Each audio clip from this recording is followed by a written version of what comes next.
forward to seeing you next time we're out in Australia, and hopefully you'll get to watch the proceedings as we go on for the rest of the day here in Manchester. Thank you very much.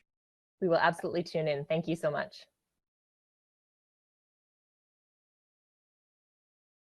Running a bit behind, so I'm going to be very brief with my introductions now, and I'll introduce myself a bit later. But for now, next up, we've got Baroness McIntosh, who many of you will know. She's got extensive experience in public life in the UK, serving as an MEP and an MP before being elevated to the House of Lords. She was appointed chair of the PASS scheme in 2018, which is responsible for accrediting proof of age cards in the UK. And she's been working hard since then to win support and engagement with the PASS scheme from key organisations. She's here today to share her reflections on 20 years of the scheme, I believe. So over to you, Baroness McIntosh.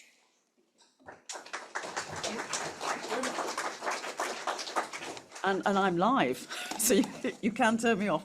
Can I just say a very warm welcome to everybody, and can I also thank everybody who's been involved with the Global Age Assurance Standards Summit. It's come at a very timely moment, so it's a great chance for me to be here, and I'm going to ask George to do the honours, if he would, moving us on as we go through the slides,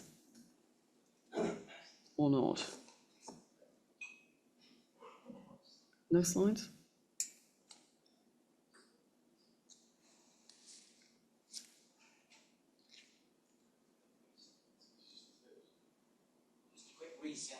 Okay.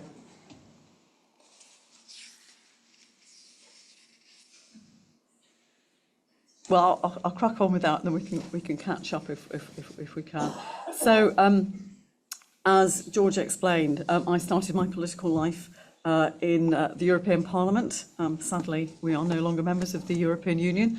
Before that, I practiced for 2 terms as a European lawyer in Brussels. So I suppose I was more steeped in European administration than I was over here. I then was fortunate to be elected to the European Parliament, having served as 5.5 years as a staffer with the Conservatives in the European Parliament. I served for a number of terms, initially for the Vale of York, until that disappeared on the boundary change, which is becoming quite a theme before the next election. And then I latterly was MP for Thirsk, Malton and Filey. I was introduced to the House of Lords in 2015, and the very next year, the Committee on Licensing Act 2003 was set up. Now, many of you will be aware that we don't have many powers in the European Union. We don't have many powers in the House of Lords. Particularly, we don't have any opportunity to scrutinise anything with the finances since 1911. But I think what generally we are deemed to do well is to scrutinise legislation. And every year, a piece of legislation is chosen that has been in operation for up to 20 years. So it wasn't quite the 20-year period, but it was deemed that that was a good moment to look at the way that the Act operated. Many of you will recall this was the second term of the Blair. Oh, we're up and running. Excellent. So we can gloss over that. So if we pause there a moment, onto the next slide, if you would. So it's probably too small for you all to read, but you will recall that this was a sort of really a very exciting piece of liberalising legislation. And the idea was to create a sort of cafe culture, much as many of us experience if we visit places like Paris, Brussels, and everywhere, where there is a comfortable family atmosphere in bars where the parents can go in and either have a non-alcoholic drink or an alcoholic drink, and children are welcome either to eat or to have a soft drink as well. It never really took off the ground, and the late hours, because of all the licensing criteria which we looked into, particularly the principle of the agent of change, which was set out in the 2003 Act, where it's very, very difficult to get a balance between residential properties that are already there and a new business opening, or an existing business and new residential properties opening. But the key purposes of today, the the general rule under 2003 was that alcohol could not be purchased by persons under the age of 18 in any circumstances, and that alcohol should not be consumed by any persons under the age of 5 anywhere, under the age of 16 as part of a meal in a restaurant, or under the age of 18 in any other licensed premises. It then went on that alcohol can only be sold and served in licensed premises, the type of license differing between restaurants, shops, pubs, and on private premises. I think also it's fair to say, many of you will have experienced this if you're involved in licensing at all, that now, since 2003, and the Act came into force in 2005, more alcohol is being bought online and more alcohol is being consumed at home. There have been a number of, obviously, ancillary developments because of that, which I won't go into because they're not really relevant to today. Then we had the revised guidance, which was issued under Section 182 of the Licensing Act. And that's the next slide, thank you. The aim of which was to protect children from harm. I would say that the fundamental purposes of the 2003 Act were twofold. Primarily to protect children from harm, but also to protect legitimate businesses to go about their lawful business, knowing that children were being protected from harm. So the licensing objectives were not only including protecting children from harms associated directly with alcohol consumption, but also wider harms such as exposure to strong language and sexual expletives. Licensing authorities also had to consider the need to protect children from sexual exploitation when undertaking licensing functions. And in addition to the mandatory condition regarding age verification, other conditions were set out relating to the protection of children from harm. So the next slide, if we could, George. Then there were restrictions on hours when children could be present, which I referred to earlier, restrictions or exclusions on the presence of children under a certain age when particular specified activities were taking place, and then restrictions on the part of premises to which children may have access, age restrictions, i.e. not to sell under 18. And then there were other restrictions as well. And then we come on to now. So PASS was set up, I think I'm right in saying, in 2001. And then I was appointed as chair in 2017, I think it was. Obviously, I felt there was a conflict of interest having chaired the Committee on the Licensing Act to then go on and pass an organisation, to join an organisation and chair, which was closely involved in the ramifications of the Act.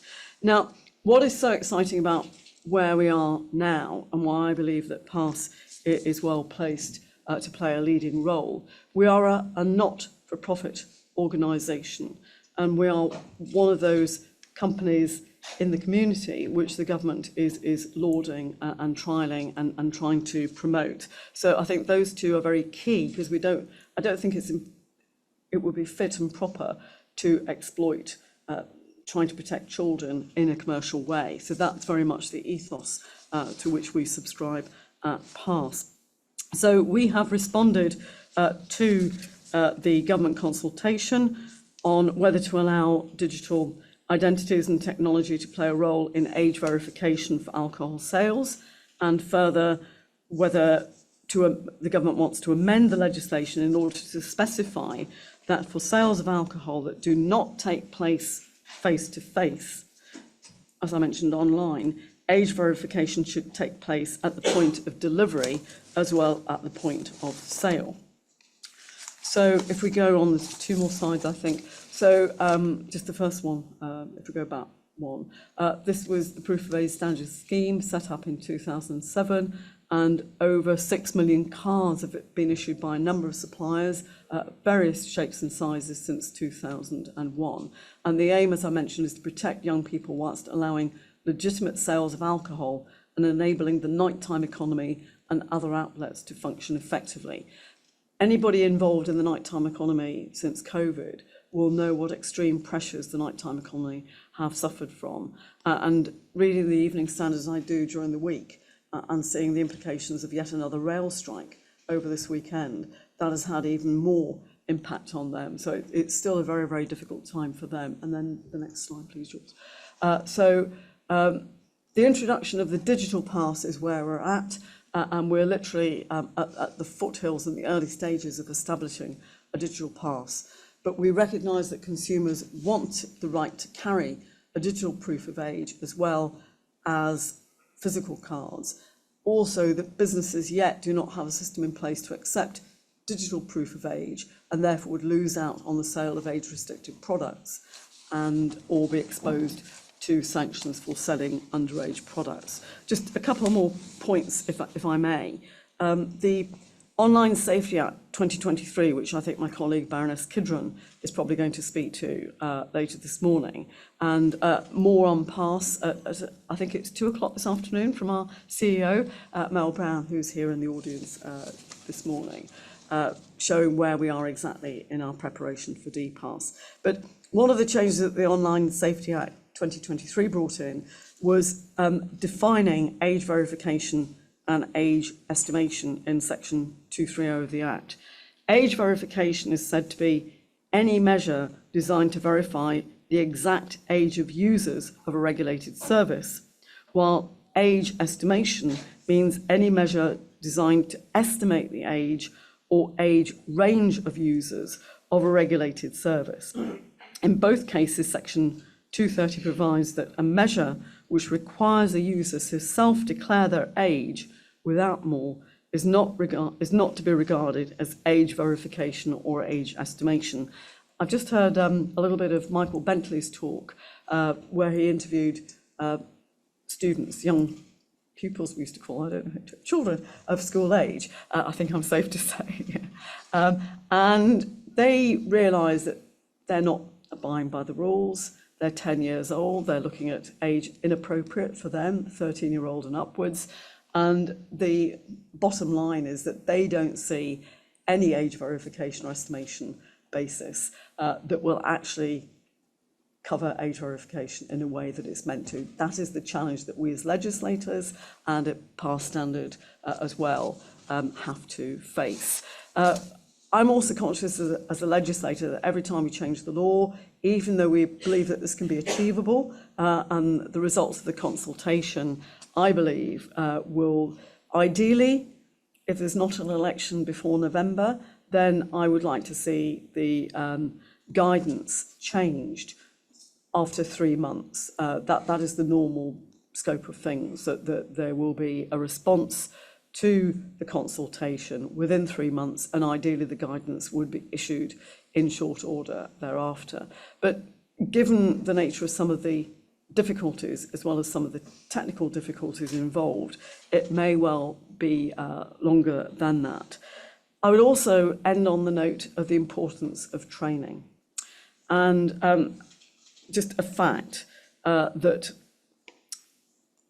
one of the things, obviously, everyone is keen to reduce the number of challenges, or in the worst case scenario, the number of assaults on store workers. And this is something that the House of Commons Library provided me with a number of materials to prepare for today.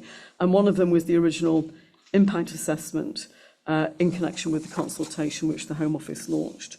And I find it quite shocking that the crimes against businesses statistic produced by the Home Office found that 7% of small retailers and 6% of all other retailers cited asking for ID for age-restricted products as one of the most commonly cited reasons for violence against crimes against staff. And that's obviously something that we want to avoid. We want to make it as seamless and as safe as possible, both for the children who are exercising their right to buy, but also to those who are applying the law as it has been drafted. One of the things we were very keen on in the Select Committee looking at the potential revisions to the Licensing Act 2003 was to ensure that particularly new police officers would be trained in licensing law. There is now this dichotomy. The way that the Licensing Act currently works is that it is mostly licensing committees of local authorities that apply the rules, whereas we felt it would be more appropriate to put them under the planning committees, who are much more used to dealing with this the nature of this work. That so far has not happened.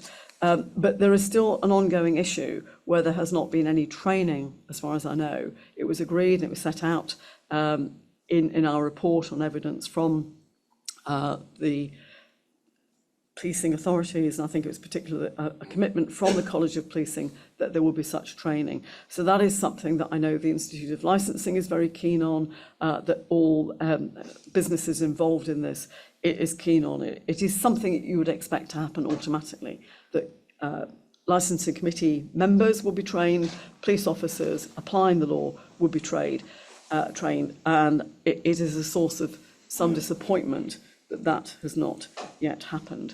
Now, I've timed that very badly because I've allowed enough time for questions. So thank you all very much indeed for your attention, and we'll take questions now from them.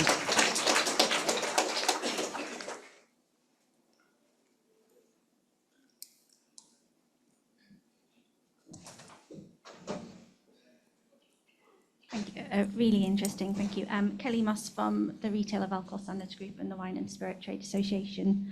Maybe I missed it, but at the end you mentioned that within 3 months of the Home Office consultation closing, you would like to see the Section 182 guidance amended. Did I miss how you would like that to be amended? Well, obviously, in the ways that PASS especially has responded, that there will be the opportunity to have a digital pass as well as a physical pass, and that they will come up with, I think it is appropriate that they look at regulating off, sort of non-person to person sales. The time frame is interesting because that I give you the usual time frame that you have a consultation, people respond within, I think it was a 3-month period in this case, to that consultation. The government then has a period of 2 or 3 months to go through those responses, which you would expect them to do, to make sure that they do it properly. And it's probably quite a small team doing it. And I didn't see the numbers. I would imagine there was a fearful number of responses. There was over 600 responses. Yes, which is quite large. In the old days, when I was the shadow minister, and one of the responsibilities I had for a year was early years for children, and we used to use the responses to guide us when the legislation came through as to what people had asked for. But I don't know that those responses are public now. I think they do a sort of short summary, which isn't quite the same. They could just load everything up if people have agreed to have that. So I would quote the usual timetable as consultation, 3 months to consider the results of that consultation, that there is then a government response to the consultation, and then I can't guess how long it would be before the guidance was published, and presumably that might be consulted on separately. We actually asked in the 2003 committee review that the House of Lords did, and we did a follow-up 2 years ago as well, a smaller group of us there. From different backgrounds. And we actually asked that Parliament should be consulted on the guidance. But in these circumstances where I think the vast majority of people are in favour of the changes that are being made, and yes, I think we've got to make sure that by that time the technology is in place and that people feel comfortable, particularly the outlets that are going to be required, not so much shops, but also the online, the non-face-to-face, that people feel comfortable as to how the guidance will apply. But that way, it is appropriate to have it through guidance, not primary legislation. I don't think the changes would justify primary legislation. And as you will be told by successive governments, either the current government, which I support, or the future government, which might not be one that I support as fiercely, will say there is no legislation, no time available for primary legislation. So I think it's entirely appropriate in these circumstances to amend the guidance in that regard.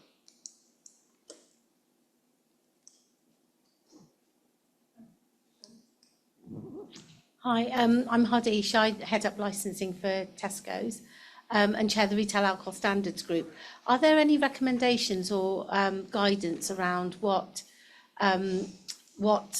kind of age check would look like online up front, rather than, because I think you said that it would be good to have it up front and then on delivery. Is it not good enough just to do it on delivery if it can be done face to face? And are there any recommendations on what online checks should look like? That, I understand, was the purpose of the consultation, but I think you've hit on another of the problem, because the government is aware, and that was the second point I made, that as the two key parts of the consultation in that regard. So I think it's very important that we get the technology right and that we don't rush into something. But I would hope that the people in the Home Office will be appraised of this.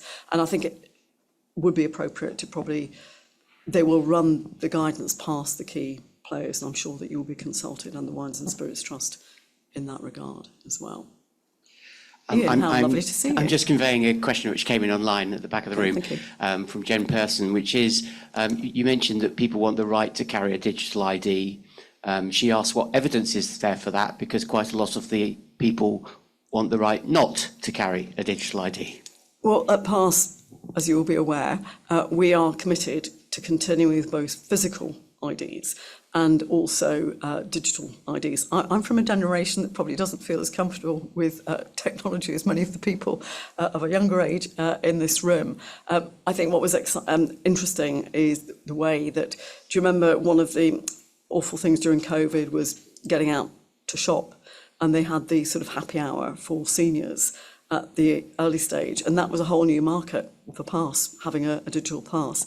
And also, I think it's very important, we've got local elections and mayoral elections coming up, and the PASS card is one of those. So we are not ageist at PASS. We hope that it will continue for a good time to come, and there is a strong market, we believe, for digital pass amongst a certain cohort of people, and I think we have to, and the government has recognised that, Ian, and I think the government has recognised that that has to be reflected in the law, and we have to proceed at pace but safely, and then also that we have to respect that there will be a market for physical cards for the foreseeable future, and I don't see that drying up, but thank you. And then while I've got the microphone, my own question. So Ian Corby from the Age Verification Providers Association. This is a global Age Assurance Summit. PASS's scope is presently only for the UK, but we're seeing obviously convergence between physical and in-person proof of age and online proof of age, and your digital pass could help with online proof of age as well. So would you ever foresee a time when PASS could extend its scope to look at both on and offline standards, and also perhaps be a global standard setter? I am ambitious for PASS, and I think that would be better for the PASS board. But I think you probably came in after I made a comment about the difficulty of identifying age verification and age estimation, and I think that's. I would say. I just think that's one of the issues that we are aware of. And as you know, already there are differences within the UK that we have to take account of. The Scots went down the route of minimum unit pricing, and that was something that was reflected in the first report of the committee. So I think if we can get it right for the UK, who knows what our ambitions might be for the future. Thank you. I think we're at time now. Yep, no, well, thank you. Thanks very much indeed. Thank you all. Thank you very much.